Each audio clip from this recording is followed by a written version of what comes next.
여호와께서 모세에게 말씀하여 이르시되 이스라엘 자손에게 명령하여 내게 예물을 가져오라 하고 기쁜 마음으로 내는 자가 내게 바치는 모든 것을 너희는 받을지니라.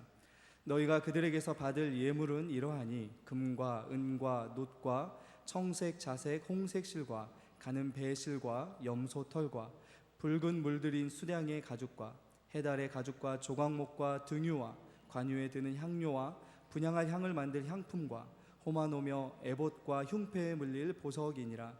내가 그들 중에 거할 성소를 그들이 나를 위하여 짓되 무릇 내가 내게 보이는 모양대로 장막을 짓고 기구들도 그 모양을 따라 지을지니라. 출애굽기의 내용 중에 절정은 하나님께서 이스라엘 백성들과 만나 주실 집을 짓는 일이었습니다. 그 집을 성막이라고 부르는데 오늘 본문 말씀 보면은 바로 그 성막을 짓는 준비를 하게 하시고 있습니다.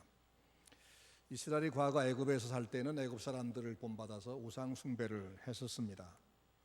그 우상은 사람들이 집을 지어 그 집 안에 세워두기도 하고 또 가지고 다니면서 필요한 곳에 세울 수도 있었습니다.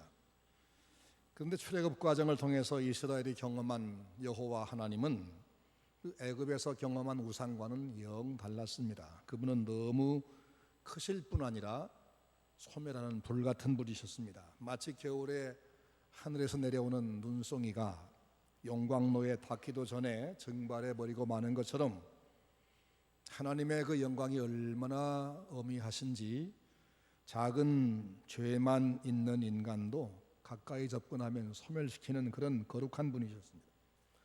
모세가 하나님을 만나러 시내산에 올라갔을 때 그 산 아래를 보니까 온 산조이가 불붙는 것 같았는데 화산이 터지는 속에서도 살아남을 수 있는 사람이 없는 것처럼 산 아래 백성들은 생각할 때 모세가 저 불 속에서 타 죽었을 것이라고 생각했고 그래서 그들은 두려워 감히 산에 접근을 하지 못했습니다. 그런데 그 굉장하신 하나님이 이스라엘 백성 가운데 내려와서 계시겠다 그러면서 당신이 거주할 집을 지으라 말씀하십니다. 8절 말씀 보면 내가 그들 중에 거할 성소를 그들이 나를 위하여 짓되라고 말씀합니다. 그러면 도대체 무엇으로 건축을 해야 그 두려우신 하나님을 모실 수 있을까? 철로 지어야 할까? 돌로 지어야 할까? 어떤 재료를 가지고 얼마나 어마어마한 건물을 지어야 그 크시고 두려운 하나님을 모실 수 있을까요? 그런데 예상외로 하나님은 작은 텐트를 지으라고 말씀하십니다. 그들은 지금 여행 중이어서 텐트 속에서 매일 밤 자야 했고 아침이 되면 그걸 접어가지고 짊어지고 또 여행을 계속하는 그런 상황이었는데 하나님은 당신이 계실 집도 텐트로 만들어라고 말씀합니다. 출애굽기 25장에서 27장까지 말씀은 이스라엘 백성이 하나님이 와서 그들을 만나 주실 그 성전, 성막을 어떻게 지을 것을 가르치는 말씀인데 그 중에서 오늘은 성막을 짓는 그 자재, 조달 방법 그리고 그것을 어떻게 지을 것인가 하는 그 가장 기본적인 말씀을 한번 상고하겠습니다. 그리고 그 성막이 무엇을 의미하는지 그 자재를 어떻게 조달하며 성막을 지을 때 어떤 원칙을 지켜야 하는지 그걸 살펴보면서 오늘 우리에게 주시는 하나님 말씀을 함께 듣고자 합니다. 성막은 단순한 건물이 아니라 광야에 여행 중인 이스라엘이 하나님을 만날 수 있는 특별한 장소였습니다. 그리고 신약시대 인간을 구원하러 오셔서 언제 어디서나 하나님을 만날 수 있게 해주는 바로 그리스도를 구체적으로 예시하는 예구물, 상징물이었습니다. 성경은 66권이고 신구약으로 나누어져 있지만 그 신구약 성경 모두가 다 그리스도 예수를 증거하는 책이지요. 요한복음 5장 39절 말씀 보면 예수님께서 구약 성경에 대해서 정의하시기를 이렇게 말씀합니다. 너희가 성경에서 영생을 얻는 줄 생각하고 성경을 상고하거니와 이 성경이 곧 내게 대하여 증거하는 것이라. 여러분 아신 바와 같이 구약 성경은 그리스도를 예고하고 기다리게 하는 책입니다. 히브리 1장 1절 말씀 보니까 옛적에 선지자들을 통하여 여러 부분과 여러 모양으로 말씀하신 하나님이 이 모든 날 마지막에는 아들로 친히 말씀하셨으니라고 히브리서를 시작합니다. 그러니까 하나님께서 우리의 구주로 보내실 그리스도에 대한 예고를 점진적으로 구체화하셨다. 그리고 마지막에는 직접 아들을 보내서 직접적으로 계시하셨다 그 말입니다. 성경이 어떻게 그리스도에 대한 계시를 구체화하고 있죠? 구약 성경에는 예수님을 상징하고 예고하는 그림자들이 너무 많지만 그 중에 몇 가지만 말씀드리자면 우선 창세기의 대표적인 예표는 가죽옷입니다. 아담 하와가 하나님께 죄를 짓고는 부끄러워서 두려워서 나뭇잎을 가지고 옷을 만들어 입고는 나뭇가지 사이에 숨었습니다. 하지만 금방 그 나뭇잎 옷은 말라 부스러지고 말아서 치부가 금세 드러나고 강렬한 태양과 가시와 엉겅퀴에 온몸이 금세 노출됐습니다. 하나님은 그들을 일부러 찾아오셔서 책망하시고는 짐승 가죽 옷을 만들어 입혀주셨습니다. 짐승 한 마리가 죽어서 그 생명을 희생한 대가로 만들어진 것이 가죽옷입니다. 그 가죽옷은 인간의 죄와 허물을 덮어주기 위해서는 죄 없는 거룩한 분의 희생이 필요하다. 이것을 암시하는 것이고 바로 그것은 그리스도의 그림자였습니다. 민수기에서 보여주는 대표적인 것은 광야에서 높이 매달았던 놋뱀인데 원망하는 죄값으로 뱀에 물려 죽어가는 사람들을 살리는 하나님의 처방이 무엇이었죠? 그들을 물어 고통스럽게 한 그 뱀 모양을 놋쇠를 녹여서 만들고 그 뱀을 높이 쳐들어 세우면 사람들이 뱀에 물려 그 뱀독에 올라 지금 고통하는 사람들이 누구든지 놋뱀을 바라보면 산다는 거였습니다. 죄인을 구원하는 방법은 다른 방법이 없다. 죄를 짊어지고 죄인의 모습으로 십자가에 높이 달린 예수를 믿음으로 바라보는 것 외에는 다른 처방은 없다는 겁니다. 이렇게 분명하게 하나님의 진리를 계시하셨지만 구약의 처음에는 여러 상징과 예표로만 말씀했기 때문에 사람들이 이해를 잘 못했습니다. 그래서 시대가 지나면서 좀 더 구체적인 방법으로 말씀하시는데 그들이 가나안 땅에 들어가서 사사시대를 거쳐 왕정시대가 되었을 때는 사사들, 선지자 통해서 말씀으로 예언했습니다. 다윗이 쓴 시편 22편이나 이사야 선지자가 쓴 이사야 7장 혹은 53장 등에서는 그리스도가 짊어지실 우리의 죄를 대신한 희생이 얼마나 섬세하고 정확하게 묘사되어 있는지 모릅니다. 이사야 7장 14절 말씀 보면은 그러므로 주께서 친히 징조로 너에게 주실 것이라 보라 처녀가 잉태하여 아들을 낳을 것이요 그 이름을 임마누엘이라 하리라.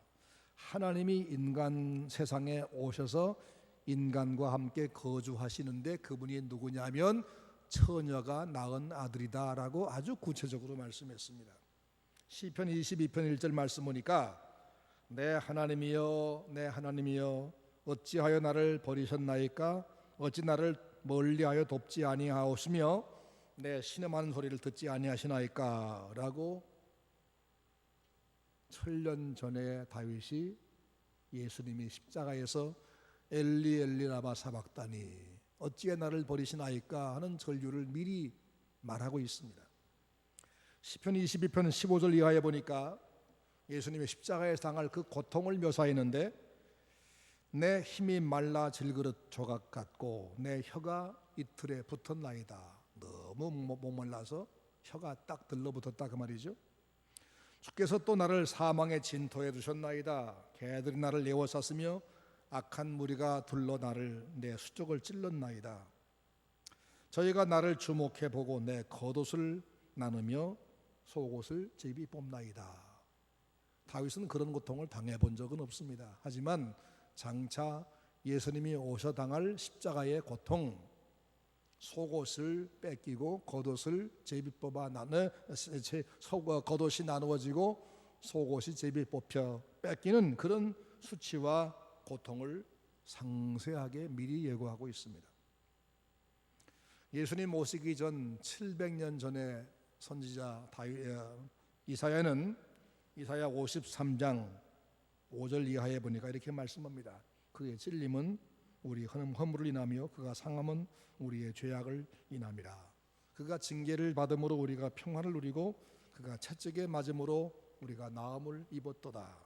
우리는 다 양 같아서 그릇 행하여 각기 제 길로 갔거늘 여호와께서는 우리 무리의 죄악을 그분에게 담당시키셨도다라고 했습니다. 그러니까 예수님이 와서 당하실 고난은 전적으로 우리의 죄악을 대신 담당하는 고통이다라고 아주 명확하게 말씀한 겁니다. 구약은 그리스도에 대한 상징들, 예고들, 예언들입니다. 그리고 신약은 그 예고한 대로, 그 예표했던 대로 이렇게 그분이 오셨고 이렇게 그분이 우리를 위한 속죄 사역을 이루셨다. 그를 믿으면 구약의 약속한 대로 누구든지 구원을 받는다. 이런 진리에 관한 책입니다. 그런데 구약 성경에 나타난 그리스도에 대한 예고 혹은 예언 중에 성막, 이 성막보다 더 분명한 예언이 별로 없습니다. 성막은 그리스도가 어떤 분인가 하는 신분과 그분이 어떤 일을 할 것인가 하는 사역에 대해서 아주 명확하게 예언하고 있기 때문에 이 성막을 구체적으로 배우면 놀라게 됩니다. 성막을 회막 혹은 증거막이라고도 불리는데 거룩한 천막이라 그래서 성막이라 부르고 하나님과 만나는 천막이다 그래서 회막이라 부르고 거기서 하나님께서 우리에게 말씀하셨다 그래서 증거막이라고도 부릅니다. 근데 이 성막의 양식, 그 성막의 자재, 성막에 쓰이는 모든 도구들의 규격, 거기에 쓰일 모든 색상, 이 모든 것을 하나님이 이렇게 하라고 다 말씀하시는데 그 전체가 다 그리스도를 우리에게 보여주는 것들입니다. 성막이란 건물 자체도 우리 죄인이 거룩한 하나님을 만나는 장소라는 의미에서 예수님을 상징하지만 그 안에 있는 기구들 모두가 다 하나하나가 전부 그리스도가 어떤 신분이고 어떤 일을 행할 것인가를 계시하고 있다는 겁니다.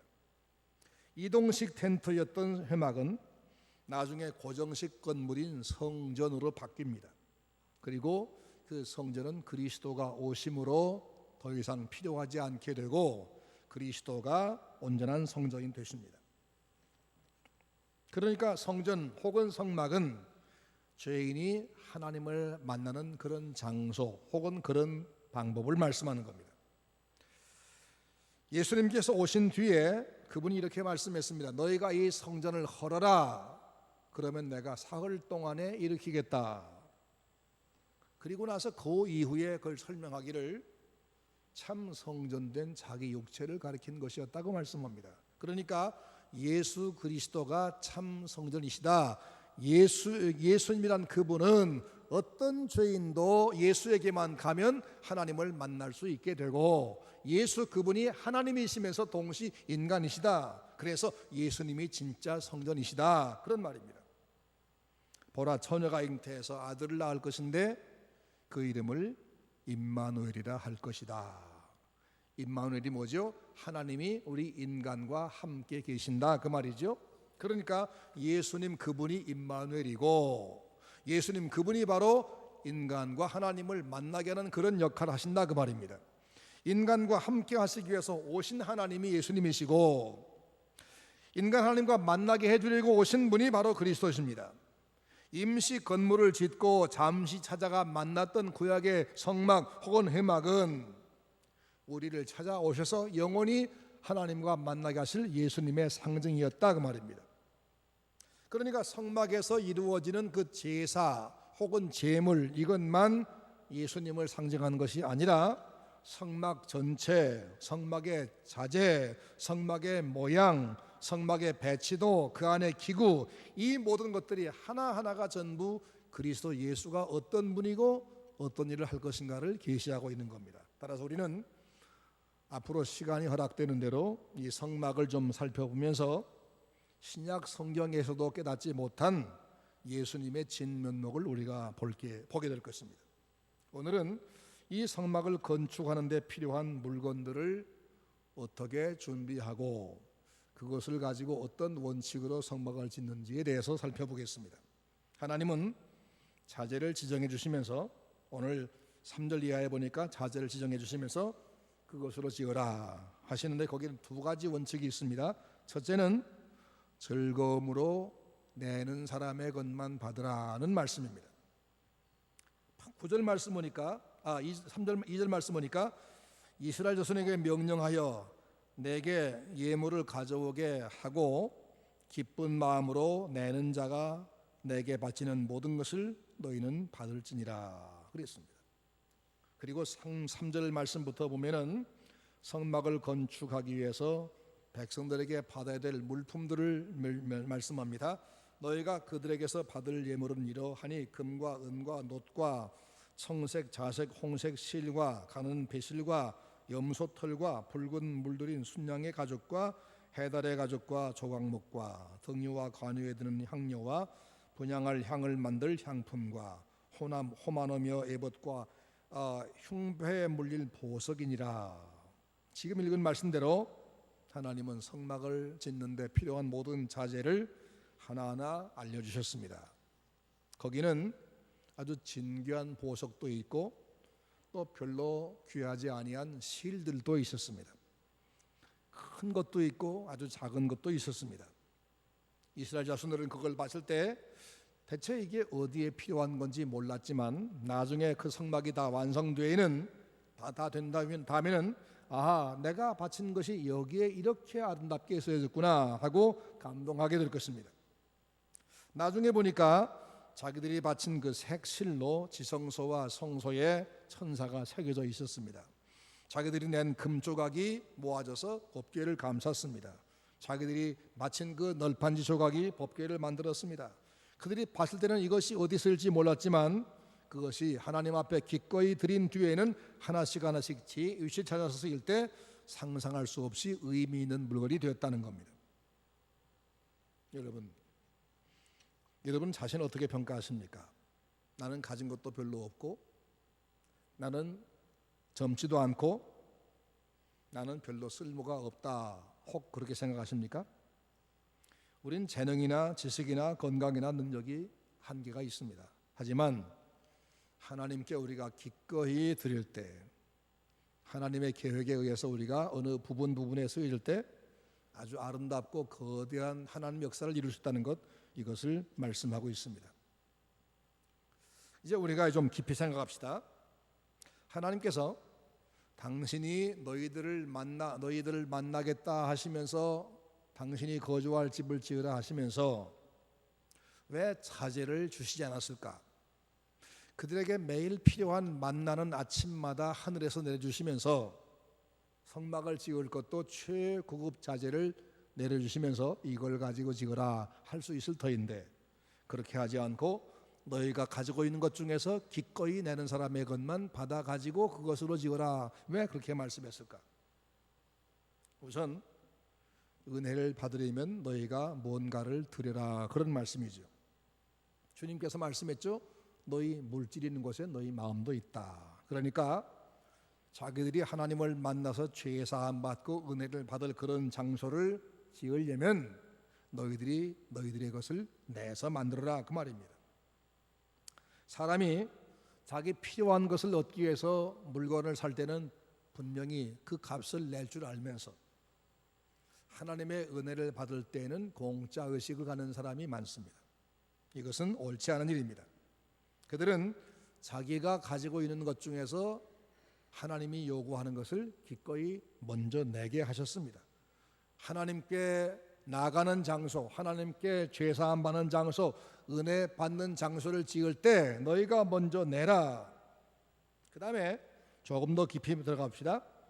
하나님께서 바치라 하신 그 금이나 보석이나 조각목이나 그들이 가진 그 보석, 그 물건들은 어디서 난 걸까요?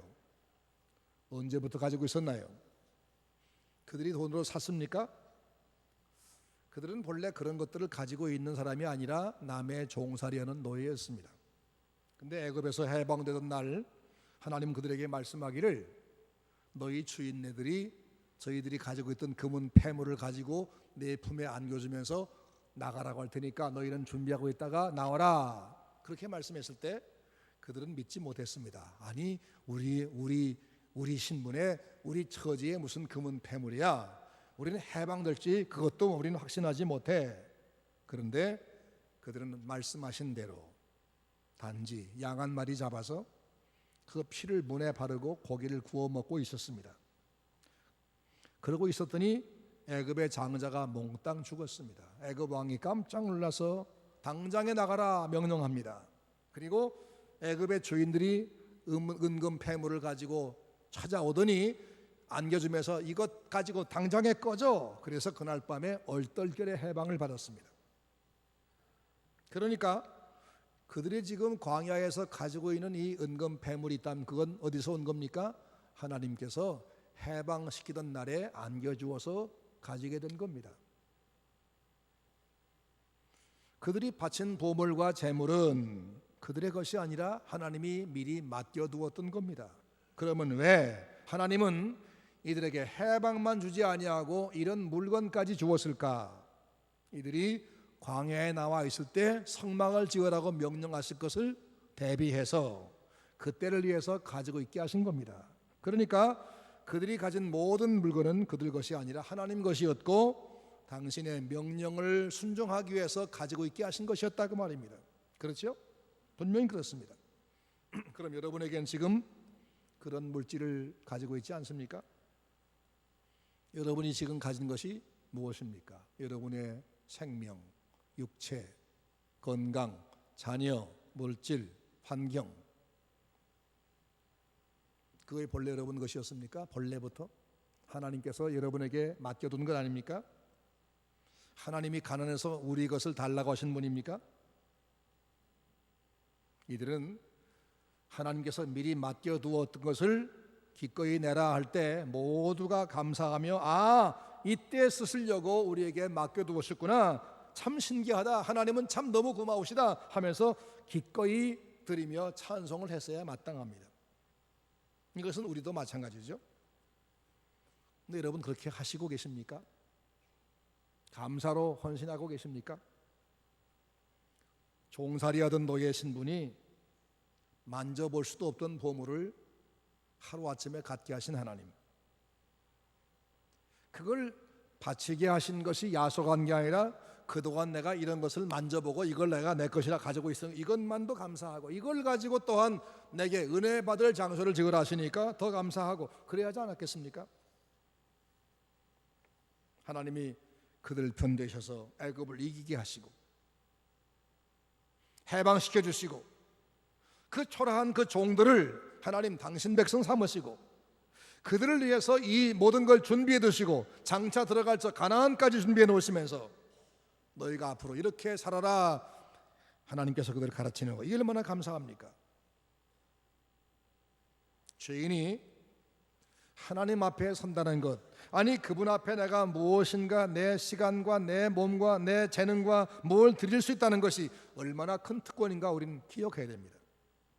그래서 하나님이 쓰신다고만 하시면 나는 내 목숨도 드릴 수 있습니다, 이건 본래 내 것이 아니고 주님이 주신 겁니다, 이런 의식, 이런 감사가 우리에게 필요한 겁니다. 고린도전서 4장 7절에 이렇게 말씀합니다. 누가 너를 구별하였느냐? 너를 벌레나 짐승이 아니라 사람으로 만드신 이가 누구냐 그 말이에요. 사람 중에도 하나님을 믿는 사람이 되게 하신 이가 누구냐 그 말입니다. 내게 있는 것 중에 받지 아니한 것이 무엇이뇨? 내가 받았은즉 어찌하여 받지 아니한 것처럼 자랑하느냐? 저는 젊은 시절에 교회를 섬기면서 몇 군데 예배당 건축을 섬긴 적이 있습니다. 아주 어릴 때는 충청도의 홍성중앙교회나 여사교회라는 교회에서 벽돌 나르는 일을 열심히 했던 적이 있습니다. 청년 때는 서천업교회에서 새 예배당을 짓는데 목사님 다음으로 일을 열심히 많이 했습니다. 일하다가 병에 걸려서 한 5년 고생한 경험도 있습니다. 전도사 때는 이리 고현교회 성전 건축에 제 나름대로 모든 것을 바친 기억이 있습니다. 그런데 지금 지나와 보니까 그때 그 헌신이 얼마나 큰 복이 되는지를 저는 얼마든 간증할 수가 있습니다. 저는 한가람 교회를 목회하면서 선교 중심적인 목회를 했는데 다른 곳에도 여러 군데 교회를 세웠지만 태국 방콕에 뿌라왔자나라는 교회를 개척하면서 자립시킨 경험이 특별히 기억에 남습니다. 대부분 선교지 교회는 한국 교회가 건물을 지어주거나 사주거나 다 해줍니다. 그렇게 하면 우리 기분도 좋고 그분들도 너무 좋아합니다. 또 그분들에게 그걸 살 돈도 없습니다. 그러나 아이가 아무리 사랑스러워도 10살 넘도록 먹여주고 입혀주고 화장실 데리고 가고 학교 데리고 가고 이건 사랑하는 것이 아니죠. 근데 한국교회는 해외 선교하면서 지난 30년 동안 그런 식으로만 해왔습니다. 그들이 헌금할 여력이 없다는 이유로 뭘 하든지 필요한 경비는 한국교회가 다 대주었습니다. 그 결과로 선교지 교회는 선교사를 돈 대주는 사람으로 인식하게 됐습니다. 그들 탓이 아니죠. 한국교회가 한국 선교사가 그렇게 해왔습니다. 저는 프라와자나 교회가 예배당을 구입하게 됐을 때 그 비용을 반반 감당하자 그랬습니다. 우리가 반을 줄 테니까 너희가 반을 헌금해라. 물론 처음 없으니까 다 주고 나서 그 반절을 매월 할부로 저희가 받았습니다. 억지로 받았습니다. 일부러 그렇게 했습니다. 처음에는 선교사가 내 말을 이해를 못했습니다. 교인들도 이해를 못했습니다. 하지만 제가 너무 완강하니까 결국은 선교사가 성도를 설득해서 매월 25만 원씩을 갚기 시작했습니다. 왜 그렇게 했느냐? 만약 그렇게 안 하면 앞으로 그 예배당에 유리창만 깨져도 선교사가 돈을 대줘야 됩니다. 지금까지 그렇게 해왔습니다. 나중에 교회가 문을 닫게 되면 이름을 빌려준 현지인의 재산이 되고 맙니다. 그래서 저는 그들 모두가 피 같은 헌금을 하게 만들어서 모두의 소유가 되게 만들었습니다. 결국 그들은 열심히 돈을 갚기 시작했습니다. 그것은 태국에서 일어난 기적이었습니다. 지금까지 어느 교회도 해보지 않은 새로운 방법이었습니다. 우리는 그들이 보내오는 돈을 다른 통장에 모아두었다가 일정액 500만 원이든지 이렇게 모아지면 교회가 또 500만 원을 보태가지고 1000만 원을 가지고 갑니다. 가지고 가서 그들 손에 쥐어줍니다. 자, 너희가 낸 할부금 우리가 보탠 500만 원, 1000만 원이다. 이걸 가지고 다른 교회를 도와주자. 우린 당신들과 이젠 우리는 서로 협력하는 교회다. 그래서 그 교회가 다른 교회를 돕도록 계속 가르쳤더니 지금은 교회가 자립할 뿐 아니라 다른 여러 교회를 돕는 교회가 됐습니다. 태국이란 선교지에서 일어난 기적이었습니다. 자기 성전은 자기 돈을 내어서 지어야 마땅합니다. 한국 교회는 그렇게 해왔기 때문에 부흥한 겁니다. 근데 자기 돈 낸다고 하지만 그게 자기 것입니까? 사실은 하나님이 이미 맡겨두었던 거죠. 그러죠? 이걸 알고 인정하는 사람의 것만 받겠다. 하나님이 그렇게 말씀한 겁니다. 그리고 그렇게 할 때 그에게는 나중에 큰 복이 되는 겁니다. 가끔 저 국립공원 가다가 입구의 절간에서 기와장에 이름을 써주면서 돈을 내라, 헌납하라 하는 것을 보셨을 겁니다. 성전 건축은 그렇게 자기 이름을 올리기 위해 하는 것이 아닙니다. 모세가 그런 인간적인 방법으로 헌금을 유도한 게 아닙니다.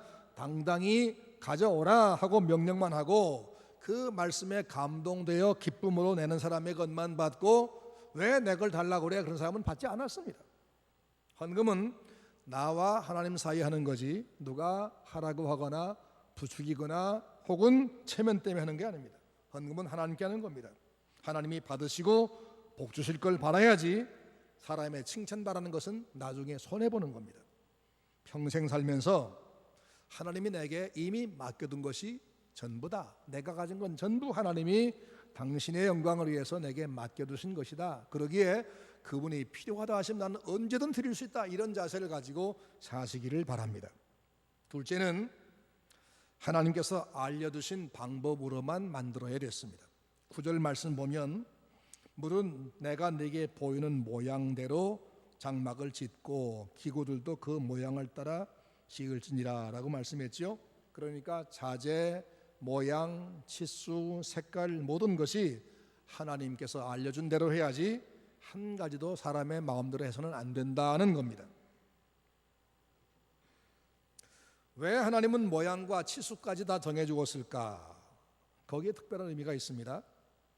아무리 완벽한 조직과 멋진 의식을 가진 종교라고 할지라도 인간이 고안해 만든 인위적인 종교를 가지고는 사람을 구원할 수 없다는 겁니다. 오히려 사람을 마취시켜서 정치인이나 사기꾼에게 이용당할 뿐입니다. 모든 이단들은 사기꾼에게 이용당하는 것이죠. 태국에 가서 태국 불교와 태국 정권이 얼마나 결탁 잘 되어 있는가를 보시면 이해가 됩니다. 영국 가서 영국 성공회와 영국 왕실이 얼마나 연결되어 있는가를 보시면 압니다. 요즘 종교다원주의라는 사상이 힘을 얻으면서 어떤 종교든 진리는 다 같다, 그러니까 착하게 살고 잘만 믿으면 어떤 종교를 믿어도 다 상관없이 구원받는다 라고 말합니다.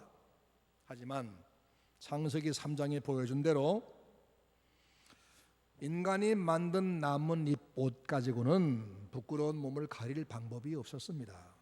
거친 환경으로부터 보호받을 수 없었습니다. 하나님이 준비하신 가죽 옷만이 아담 하와를 보호해 주었습니다. 인간을 구원하실 인류의 구주는 사람이 고안한 그런 종교, 그런 우상이 아니고 사람들 중에 누구를 뽑아 세워서 이분이 우리 구주다, 그런 것이 아니라는 겁니다. 오직 인류의 구주는 하나님만 내실 수 있습니다. 하나님의 아들이 아니고는 죄 없는 분이 어디에도 없고, 하나님 아들이 아니고는 인류를 대신해 죄를 사할 만한 공로를 세울 분이 없기 때문에 예수님, 하나님이 보내신, 하나님 약속하시고 약속한 대로 보내신 예수 외에는 우리 구주, 인류의 구주가 없고, 또 우리의 죄라는 것이 근본적으로 하나님께 대해서 반역하는 것이기 때문에 하나님이 사하셔야 사함받는 거지 우리가 뭘 한다고 사함받는 것이 아니기 때문입니다. 그래서 주님이 말씀하시기를 내가 곧 길이요 진리요 생명이니 나를 통하지 않고는 하나님께로 갈 방법이 없다고 말씀하신 겁니다.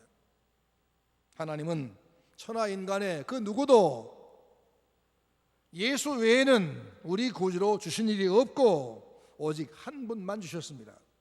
예수님만이 구원에 이르는 유일한 길이요 생명입니다.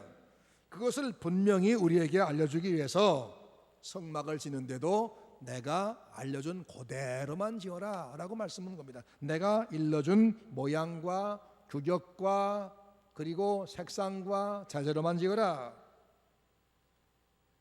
하나님께서 우리의 구원의 길을 여러 상징과 여러 예표와 말씀으로 예언하시되 그 내가 말한 그 메시아, 내가 보낸 내 아들, 그 아들을 내가 말한 대로 믿어야만 구원받지 다른 방법은 없다, 이걸 분명하게 하기 위해서 성막을 지을 때 내가 일러준 자재, 내가 일러준 치수, 내가 일러준 모양, 내가 일러준 색상으로 만들라고 분명히 말씀한 겁니다. 이제 앞으로 우리는 이 성막의 건축 과정과 모양들을 배우면서 그리스도가 누구신지를 구체적으로 배울 것입니다. 그분이 어떤 신분이고 그분이 어떤 사역을 했으며 우리가 어떻게 믿어야 구원받는지, 우린 말씀에서 그분의 모습과 그분의 약속을 발견하면 그대로 믿어야만 우리 영이 구원을 받는 겁니다. 그리고 하나님의 역사가 우리 안에 있음을 체험할 것입니다. 성경을 볼 때마다 어디 어떤 장 어떤 절에서든지 거기서 하나님의 아들 예수에 대한 약속, 그분의 약속을 우리가 받아야 되고 찾아야 되고, 그 진리를 발견하면 그것을 내 보배로 삼고 그리고 말씀한 대로 우리가 믿어야 됩니다. 그러면 하나님의 축복이 언제나 우리 삶에 함께할 것이고 우리가 넉넉히 구원을 받을 것입니다. 한 걸음 한 걸음 말씀대로 믿고 말씀대로 살려고 애쓰는 성도가 되시기를 바랍니다. 그래서 우리 섬은 온 성도가 한 분도 낙오 없이 구원받고 하는 축복 속에 살아가시기를 주의 이름으로 축원합니다.